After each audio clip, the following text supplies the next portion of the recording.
प्यारे विद्यार्थियों नमस्कार। पिछले वीडियो में हमने जो रुबाई पढ़ी थी वो थी अंतिम जो रुबाई पढ़ी थी कि मैं और जग और कहा का नाता, मैं बना बना कितने जग रोज मिटाता, जग जिस पृथ्वी पर जोड़ा करता वैभव, मैं प्रति पग से उस पृथ्वी को ठुकराता। इस रुबाई को हमने पढ़ लिया था कि कवि यहाँ पर कह रहे हैं यमक के माध्यम से, और इसमें पुनरुक्ति प्रकाश भी है कि मैं अलग हूँ तथा संसार अलग है, मेरी विचारधारा अलग है, संसार की विचारधारा अलग है, मेरा और संसार का किसी भी तरह का कोई रिश्ता नहीं हो सकता।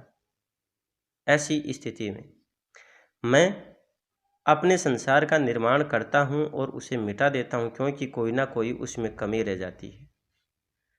ये संसार जिस पृथ्वी पर वैभव जोड़ता, समृद्धि जोड़ता है, ऐसी धरती को मैं हर कदम पर ठुकराता चलता हूँ। उसी क्रम में आगे वाली जो रुबाई है, उस रुबाई में जो कवि हैं वो कह रहे हैं कि मैं निज रोदन में राग लिए फिरता हूँ, शीतल वाणी में आग लिए फिरता हूँ, हो जिस पर बूफों के प्रासाद निछावर, मैं वह खंडहर का भाग लिए फिरता हूँ। प्यारे विद्यार्थियों, ये रुबाई पीछे भी कई बार परीक्षा में पूछी गई है और बहुत ही महत्वपूर्ण रुबाई है। वहीं पर ये अपने आप में बहुत से अर्थ भी समेटे हुए हैं कि मैं निज रोदन में राग लिए फिरता हूँ। रोदन का अर्थ है रोना, राग का अर्थ होता संगीत, गीत, कि मैं स्वयं अपने रोने में जो गीत है उसको लिए फिरता हूँ, संगीत को लिए फिरता हूँ। शीतल वाणी में आग लिए फिरता हूँ, कि मेरी अपनी वाणी शीतल है, लेकिन उसके बाद भी उसमें आग अर्थात अवसाद, दुख है, वो लिए फिरता हूँ। हो जिस पर बूफों के प्रासाद निछावर, बूफों का अर्थ है राजा, प्रासाद का अर्थ है महल, निछावर का अर्थ है न्योछावर, कि जहाँ पर राजाओं के महल न्योछावर होते हैं, मैं वह खंडहर का भाग लिए फिरता हूँ। वो जो टूटा फूटा जो खंडहर है, वो भाग लेकर के भी मैं तो संतुष्ट हूँ। यहाँ पर भावार्थ ये है, कवि कह रहे हैं कि मैं अपने रोने में भी राग लिए फिरता हूँ, अर्थात मैं अपने दुख को लोगों के सामने प्रस्तुत करता हूँ, उसमें भी राग है, संगीत है। मेरी वाणी बड़ी शीतल है, मधुर है, कोमल है, लेकिन फिर भी उसमें अवसाद है। इस भौतिकता के दौर में, इस भौतिकता के युग में, जहाँ पर लोग भौतिक संसाधनों को ज़्यादा से ज़्यादा जोड़ने की कोशिश करते हैं, वहाँ पर मैं तो अपना जो टूटा ये जो हृदय है, खंडित जो हृदय है, उसको लेकर के भी मैं संतुष्ट हूँ। इस सांसारिकता की ओर देख करके कवि का जो हृदय है वह एक तरह से दुखी हो जाता है। उसके बाद भी कवि कह रहा है कि मैं तो जो कुछ भी मेरे पास है, मैं उससे ही संतुष्ट हूँ, भले ही चाहे वो खंडहर के रूप में क्यों ना हो। वो भग्न हृदय को लिए हुए भी संतुष्ट है। आगे वाली जो रुबाई है, इसमें कवि कह रहे हैं कि मैं रोया, इसको तुम कहते हो गाना, मैं रोया, इसको तुम कहते हो गाना,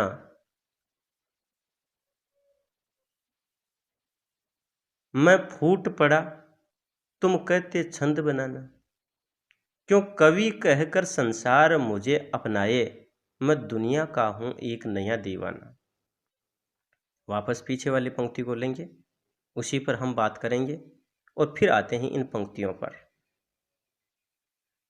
इसमें कवि यहाँ पर जो कह रहा है कि मैं रोया, इसको तुम कहते हो गाना, यहाँ पर संसार की विचारधारा को स्पष्ट किया है कि जैसे कवि ने अपने मन का दुख प्रस्तुत किया, तो कवि ने जो दुख प्रस्तुत किया उसको लोगों ने गीत की उपमा दे दी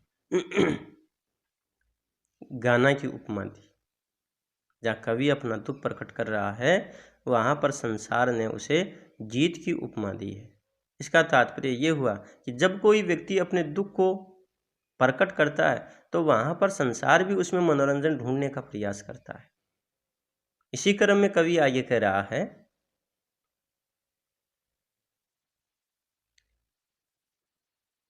मैं फूट पड़ा तुम कहते छंद बनाना, कि जैसे ही कवि तीव्र भावावेश में आ जाता है, बहुत ज़्यादा भावुक हो जाता है और अपने भावों को, अपने विचारों को, अपने उद्गारों को जब लोगों के सामने प्रस्तुत करता है, तो वहाँ पर इस संसार के द्वारा ये कहा जाता है कि बहुत अच्छा छंद बनाया, बहुत अच्छी कविता लिखी है। छंद का अर्थ है कविता। बहुत अच्छा काव्य लिखा। क्यों कवि कहकर संसार मुझे अपनाए, मैं दुनिया का हूँ एक नया दीवाना।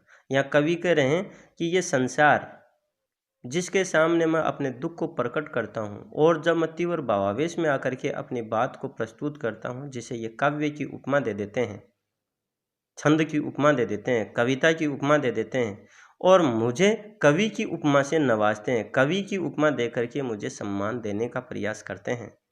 मुझे ये बिल्कुल भी नहीं चाहिए, क्योंकि मैं इस संसार का एक अलग प्रकार का दीवाना हूँ, अर्थात इस संसार से मैं बहुत प्रेम करता हूँ।